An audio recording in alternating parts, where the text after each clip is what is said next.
تو چلے آج جس تجزیے پر ہم بات کر رہے ہیں وہ ایک سورس ویڈیو پر مبنی ہے جو ایک بہت تیزی سے بڑھتے ہوئے تنازع کو دیکھتا ہے اور یہ کہ کیسے خطے میں طاقت کا توازن شاید بدل رہا ہے۔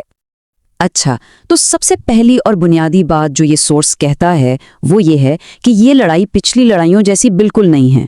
دعویٰ یہ ہے کہ یہ نہ صرف لمبی چل رہی ہے بلکہ قابو سے باہر ہو کر مسلسل نئے علاقوں میں پھیلتی جا رہی ہے۔ اب یہاں سے یہ تجزیہ ایک ایسے پوائنٹ پر پہنچتا ہے جسے سورس اس پورے تنازع کا سب سے خطرناک پہلو کہتا ہے، یعنی جوہری تنصیبات پر حملے۔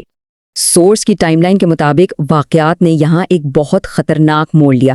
ہوا یہ کہ دونوں ممالک نے ایک دوسرے کے سب سے حساس جوہری تنصیبات کو نشانہ بنانا شروع کر دیا، اور یوں جوابی کارروائیوں کا ایک ایسا سلسلہ شروع ہوا جو رکنے کا نام ہی نہیں لے رہا تھا۔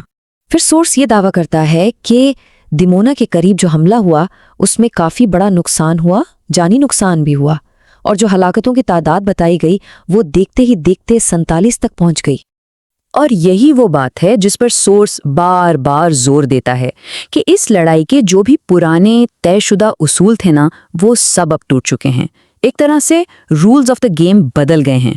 چلیں اب یہاں سے کہانی آگے بڑھتی ہے اور ہم پہنچتے ہیں سورس کے سب سے بڑے بلکہ شاید سب سے ڈرامیٹک دعوے کی طرف۔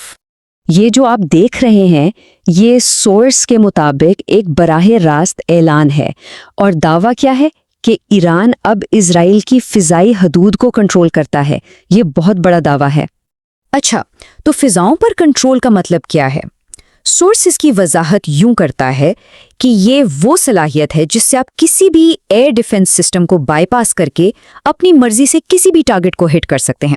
مطلب یہ کہ آپ نے مخالف کی فضائی حدود کو بالکل ناکارہ بنا دیا ہے، اور یہ وہ قابلیت ہے جو پہلے اس خطے میں صرف اسرائیل اور امریکہ کے پاس سمجھی جاتی تھی۔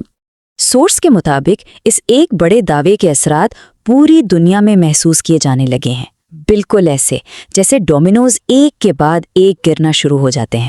یہ سورس ایک پورے چین ری ایکشن کی تفصیل بتاتا ہے کہ کیسے اتحادی ممالک میں مبینہ طور پر بے چینی پھیل رہی ہے، اور جو اہم اسٹریٹجک اثاثے تھے وہ بھی اب غیر محفوظ سمجھے جا رہے ہیں۔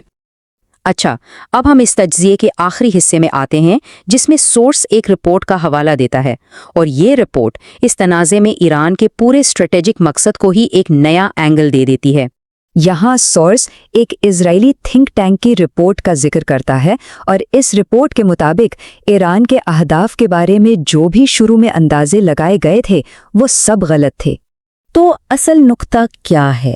وہ یہ کہ ایران کا مقصد اب صرف اپنی بقا یا سروائیول نہیں رہا۔